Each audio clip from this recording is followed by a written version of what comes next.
Hello and welcome to this week's episode of The Parenting Tools. Today is a guest episode and we speak to a really good friend of mine, Amber Miskimmin. Amber and her husband Johnny are based in Northern Ireland and they have got two wonderful girls called Aria and Thea. Amber tells us her story about her first childbirth and the complications that went with that and the effects that she still lives with today from that.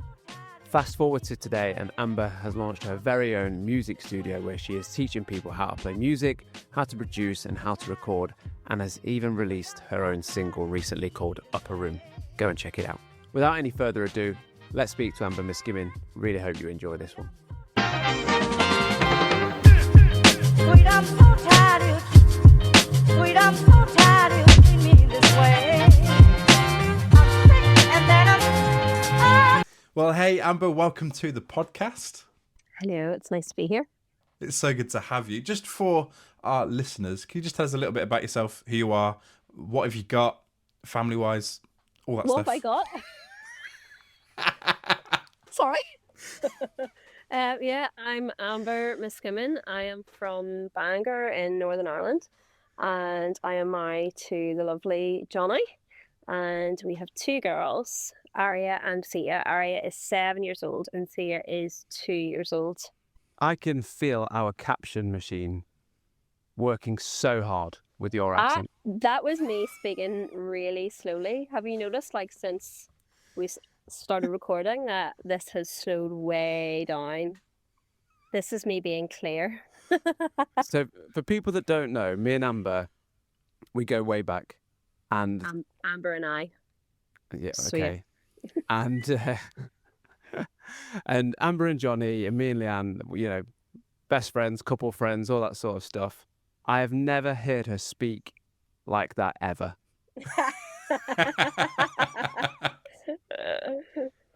So for people that don't know Amber, you know, you've said that you've got two girls.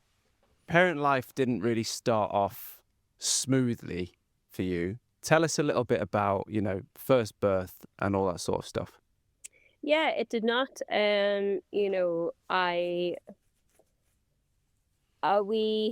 wanted to get pregnant really quickly after we got married. And unfortunately, we lost a baby about a year after we got married. And that was pretty tough. Through miscarriage. And then I'm delighted to say that obviously we had our 7-year-old after that, but it was not straightforward. So as nothing ever is, but a little bit into my pregnancy, I realized that I was in a lot more pain probably than I should have been. And then they discovered I had pelvic girdle pain, which is pelvic arthropathy. Basically, the pelvis is coming apart too early in the pregnancy, and it was excruciating. And so I was on crutches for probably the last half of the pregnancy. And then when we went into birth, which, you know, for every woman, the first childbirth is hard, it's tricky, and trauma is definitely relative. And for me, it was traumatic. I felt very out of control the entire time. That child did not want to come out. And I must be very comfy. I don't know what it is, but same thing happened the second time around too. So basically, I had laboured really quickly at the start, and it got really intense, really quickly, and so I opted for an epidural, and it stopped working. I've since found out that's due to a genetic condition that I have, but we didn't know that at the time. So when I was in the throes of labour, telling the midwife that this is not working, I can feel every part of this, she kept saying, no, love, it's just pressure, and she had a wee cup of tea and all. I still remember her laying up against the back of the wall going, no, sweetheart, you're doing really well, it's just pressure you're feeling. And I'm going, no, I'm feeling all of this, and I need you to do something about this because I can't deal with this. And I started to get really erratic, and then Johnny, and then my husband started booking rings around him because he was panicking, and I suppose he decided to just, there was a moment there where it wasn't about him for a wee while, you know. If you know Johnny, that'll make sense. But yeah, it was really bad. And then it turned out the sister came into the room to check what was going on, and there was a bit of a heated discussion. And basically, Aria had turned her head in the birth canal. So she was in distress, and she turned her head, and her head was stuck. And so yeah, there was a bit of involvement of surgeons, let's put it that way. Well, I didn't have to go for a C-section. I thought I was, but it ended up being a forceps delivery, and it was awful. Like, it was really bad. It was not a nice journey into parenting. And yeah, things kind of were pretty tricky for the first wee while after that. I'm not going to lie though, I was very relieved to no longer have a baby in my belly with the pelvic pain. That was good. But yeah, some things crept up after that weren't so nice. That sounds like really traumatic. You said like trauma is relative. I think from speaking to loads of people who like pregnancy is traumatic for loads of people. However, you decided to then go for a second after that experience. Yes. Like, and also having the experience of like miscarriage as well. Like, what was that like deciding to go for a second? Was that something that you'd always wanted? Or yeah, talk about that. Yeah, I think we always wanted another child, and not long after I had my first girl, Aria, I was diagnosed with a genetic condition called Hypermobile Ehlers Danlos Syndrome. Good luck spelling that one. I actually thought the consultant had made it up just to get me to go out of the room. But no, it's a real thing. And that was the genetic condition that stopped the epidural from working. So the problem with people with a connective tissue disorder like EDS is that it's never really sure what way an anesthetic's going to work. It's either going to knock you out cold really, really quickly and then wear off, or it's not going to work at all. And so we didn't know that at the time. We also didn't know that once your trauma response in your brain goes past a certain point, once your the pain center in your brain, your amygdala goes past a certain point of trauma, it never really comes back down again. And unfortunately, that meant then with the genetic condition that was woken up by a traumatic birth, that I now live with chronic pain as a result. And you're asking why I went for another one whenever that was the result of the first one. Well, she's a dream. She's the best kid in the world. Like, Jordan knows her. She is just an absolute dream. She's a wonder child. But I don't want to say I didn't feel complete, but we always felt like we wanted another. And when I approached my consultant about what it would look like with my condition if I were to go another time, a local consultant filled in the day that I was in, and she had never heard of my condition before. And so she decided to tell me that you have a connective tissue disorder, which means that your ligaments don't work and they're too flex, they're too hypermobile, and they stretch too much. And so once you introduce the pregnancy hormone to that, which has relaxin in it, then there's no telling what damage that could do now that we know that you have this. And the likelihood is you will either miscarry late term, or if you have the baby, you may end up in a wheelchair. And I was visibly upset as she was telling me this. And she went, oh, don't be getting upset. If you did get pregnant, we'd support you. And I'm like going, what? Who in their right mind is going to risk that for another child? Me. Yeah. It turns out me. I would risk that for another child. No, I was very kindly given advice by a midwife who has hypermobile Ehlers Danlos syndrome about 18 months after that conversation, maybe more. And she was like, I've had 5 kids. Wow. So I don't know what your consultant has told you or why they've told you that. But there was always a niggle. And so we did try. It took a long time for us to be able to have our second child. And the pelvic pain came back from pretty much week 7. Second time round, it was very painful, but the birth, because I knew about what to expect, and I knew about my condition. I was moved to a specialist hospital to have Thea, our youngest daughter. The birth was entirely different. It was actually, if the first one was like that, I probably would have had about 4 or 5 kids. Wow. So you said that now you live with chronic pain. How does that look with being a parent and chasing after 2 girls? And I know that your oldest Aria loves playing football and loves being outside. How does that affect things?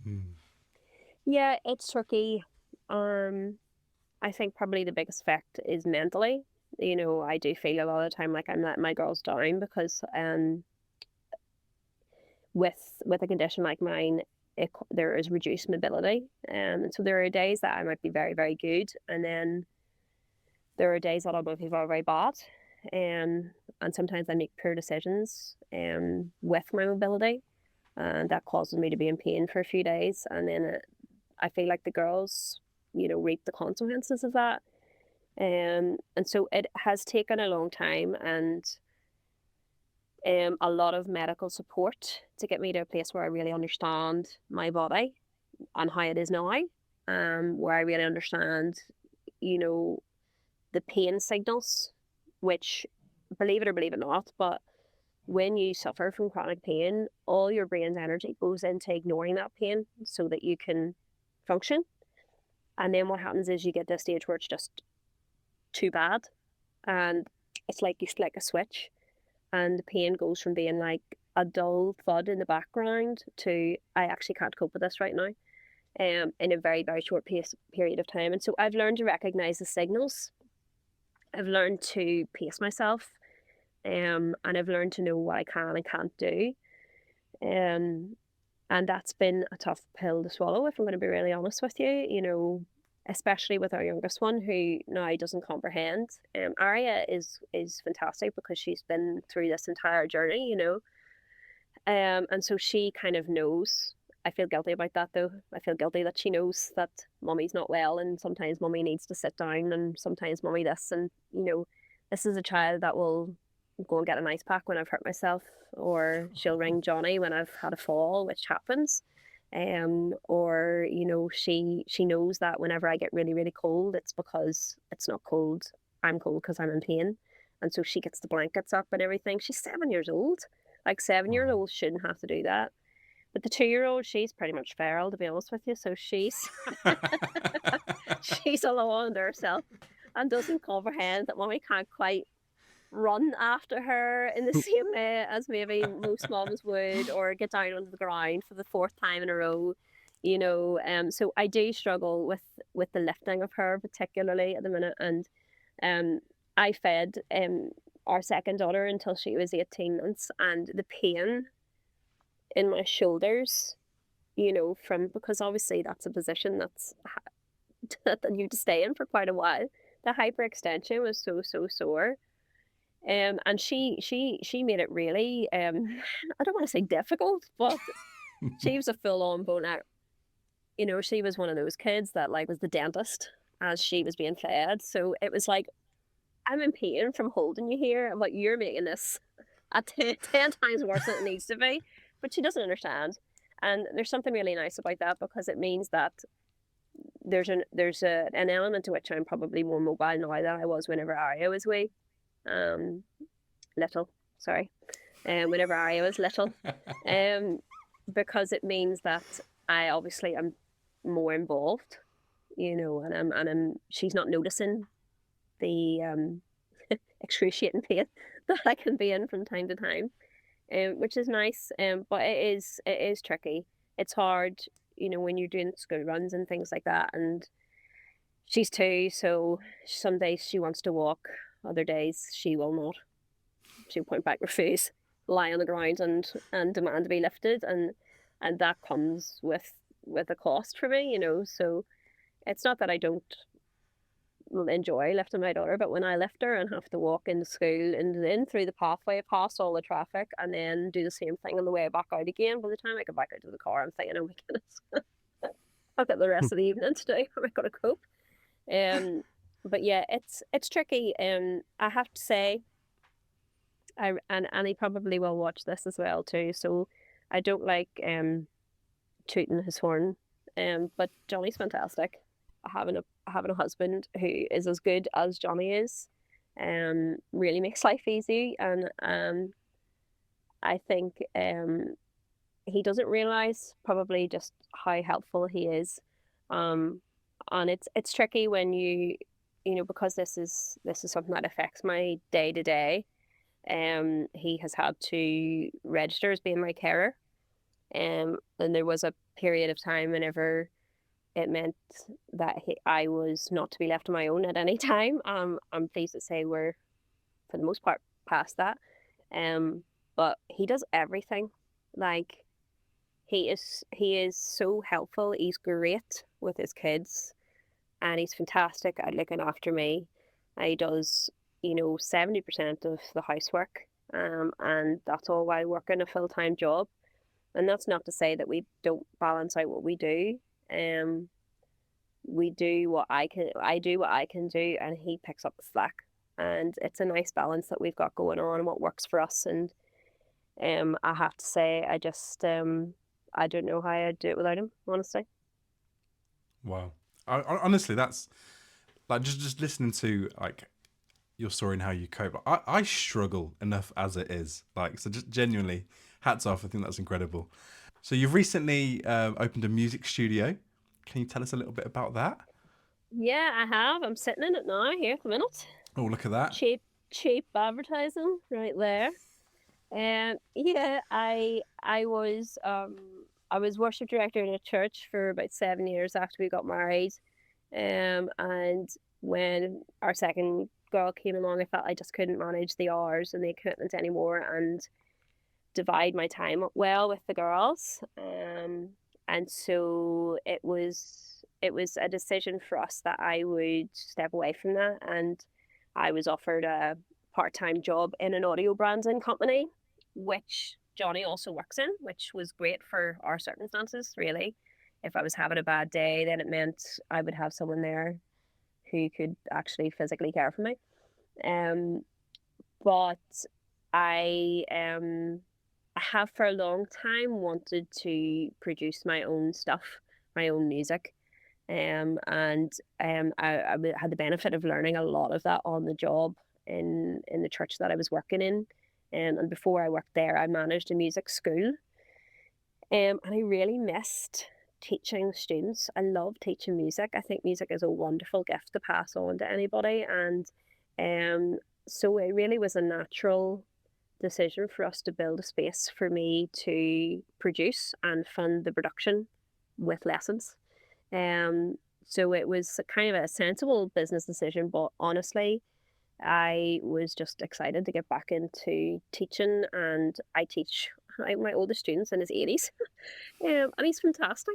And my youngest she's 5, so it's really varied. People learning lots of different things, lots of different avenues of production as well too. I'm learning loads. I love to learn, but more than that, I'm teaching, and I love to impart onto other people. I love to give them the opportunities, even that I didn't get as a child growing up as well too. Access to a studio when you're in your music lessons, great, absolutely fantastic. Are your kids musical? Have they sort of started to show? So I know Thea's early, but have they started to show sort of early signs of being into music and stuff? Yeah, I would say so. Aria's doing drum lessons in school at the minute. I've not told you this, but yeah, so she started in January time there, and she had been learning for a bit when she was in P1. I just wanted to give her an outlet, and harness the music anyway I could. But she's picked up the drums again, and she's enjoying that. It's a noisy instrument, not gonna lie, but I'm just pleased she's enjoying something with music. I'm not pushy with them. Like, I wouldn't force them to learn, and so I really would love for Aria to come and learn piano. I would love for her to learn to sing because she's got a cracking singing voice. But yeah, she's not so interested in that. She just wants to play the drums, so well, that's fair. And Thea, both girls seem to have like what I call like a high oral IQ, in that like when I sing something, they can sing it back, and they pick things up really, really quickly. They learn quickly, you know, musically. And I suppose a lot of that's to do with, you know, being exposed to music right from in the womb, really, you know. There's not been a part of their life that they've not had lots of music around them in any way, shape, or form. And so I just I just want to let them enjoy it. I don't want to push them down the path. Because I've had too many students cross my door who don't want to be there, you know. So I don't want that for my girls either. I want them to know that music's something to be enjoyed. Yeah, absolutely. So you've talked about, you know, the sort of health issues that you've been facing, changed jobs recently, all that sort of stuff. Then you throw the music studio in the mix as well and all the teaching. Mhm. How are you balancing everything? Have you found that stuff has had to sort of drop off, or are you picking things up? What's the balance looking like?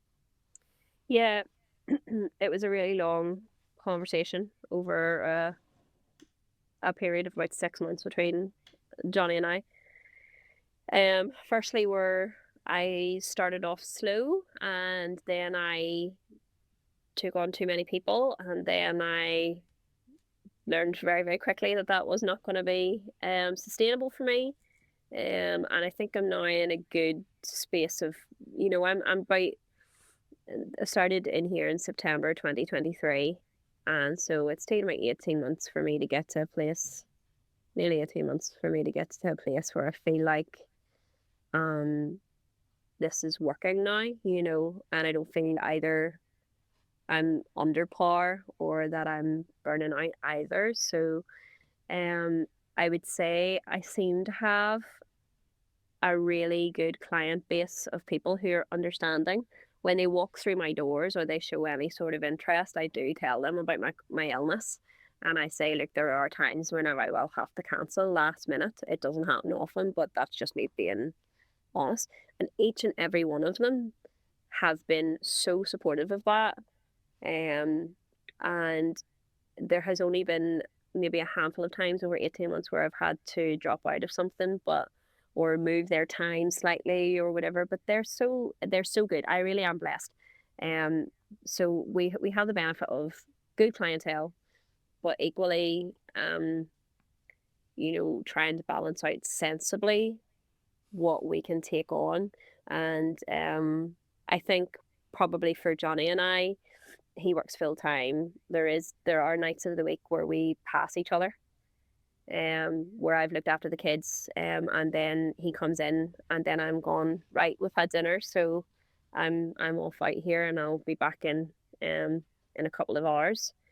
Um, so don't get me wrong; those aren't the best nights of the week, but it's working for now. So we just have to keep an eye on things, I think. Yeah, I think that's so really tricky to get right. Like at the moment we're in that place where we are, either me or my wife, we are passing each other many evenings. Either she's going out for work or I've got stuff to do in the evening as well. But it's just what we need to do at this like phase. There is an end in sight, but it's tricky sometimes when you're just in the middle of that. It's just trying to treat it as if there's an end in sight, it's doable. If this is forever, probably not so much. Yeah. So with all this move, and obviously now with your own studio, you're producing your own music. And is it right that you've got a single coming out? I do. It just came out on Saturday, past there. Amazing. On all your digital platforms, people. And it's taken me more time to release something for myself than it has for other people. Because I've been prioritizing their projects when they come in. And so I'd been doing demos the first wee while, for people that have been coming in and wanted to, their local artists who wanted to get their music off to bookers and things like that. And so they were really easy projects in hindsight. And then I had a student who is learning piano and came in one day and said, I think I've written a song. And I was like, right, let's record it. It actually is fantastic. So his name's Oliver McGrath, and you can find him on Spotify as well too, and Apple Music and all your things. And his song is called All For You. And I just was so delighted to run with someone else's gift. He's 16 years old. Like, I was like, come Wow. on, let's do this. So he was kind of learning a bit of production alongside as I was recording. So I was teaching him bits and bobs of that so he can go and do it himself too. But pardon me. But for me, like pretty much the first thing I did when this space was built was come in here and record a demo track for my track that came out on Saturday, and that was in 2023. Mm. So it's just been running along in the background. And yeah, I feel like now the time is right. It got to a stage about maybe 3 weeks ago where I felt like I need to rip this plaster off or I will never ever release this song. So yeah, I'm really happy with it. It's called Upper Room. And it's been a long time in the making. Yeah, amazing. Well, if you are listening to this and you've not yet checked out Upper Room, go and check it out by Amber Miskimmin on all platforms, Spotify, on YouTube as well. Oh, what? Oh, on Oh. YouTube as well. Amber, before we let you go, with all that sort of stuff that you've just said about, one thing that I've been sort of not wrestling with, because that's a bit of not the right phrase, but one thing I've been juggling recently is a thought of there's more things that I want to do in life, hobby wise. And, you know, I've got my own ambitions still, which I might have shelved for a little bit whilst the kids have been young. And I'm thinking, is now a good time to take on more stuff? What would you say to parents that are maybe thinking, yeah, actually, I want to start a music studio. I want to start this. I want to start a side business. I want to help other people as well, but maybe I've got too much on. What would you say to people maybe thinking about that? Yeah, I think knowing your limitations is a really good place to start. You know, if your gut is telling you this is not the right time, there's probably something in that. I think when we entered this, the priority was that the girls will not suffer for me heading out to the studio or for work or for church or whatever. Um, that they come first, that our mission starts at home. And so building this space, it started off slow for me. And there was a big dream, you know, but at the same time, there was a lot of conversation had as to whether this would be manageable, not just financially, but time wise, because really, like with kids, time is money. Time is precious. Time is a currency because you blink and you miss something wonderful. And so if I feel like at any point that this is not working with our family life, you can bet that it's going to be reeled back. But having said that, if I told my kids to follow their dreams and didn't do that myself, I would feel like I wasn't giving them a good enough example. And I think there's something to be said for when you're doing what you feel called to do, what you feel like you were put on the earth to do, there's something to be said for what that does to you as a person and what that does to your personality, what that does to your family life even. You know, if you become a much more rounded person as a result, then that's only going to benefit your family. But ultimately, yeah, it's caution and yet it's also risk at the same time. Perfectly balanced. But I would Yeah. say, like, if anyone approached me and said, "Oh, I would love to do stuff like that," my first question to them is always, "Why don't you? Is there anything holding you back?" You know, if there's not, just start. You don't even need a budget to do it. Just start doing it. You know. Yeah, amazing. So before we let you go once again, where can people find the single and Oliver's as well? Where can people get hold of his to have a listen? All on Spotify, Apple Music, Deezer, Amazon Music. It's on Instagram, it's on TikTok, it's on YouTube, all the platforms. they are there, and you can be guaranteed as well too that the money, any funds that is made from that, is going back into fund in here, which is directly funding kids, younger people who are learning how to produce for themselves. So yeah, it's all a nice little circle. Amazing. Amber, thank you so much for coming on the podcast. We really appreciate it, and we wish you all the best. No, thank you so much for having me. Sweet, I'm so tired of you.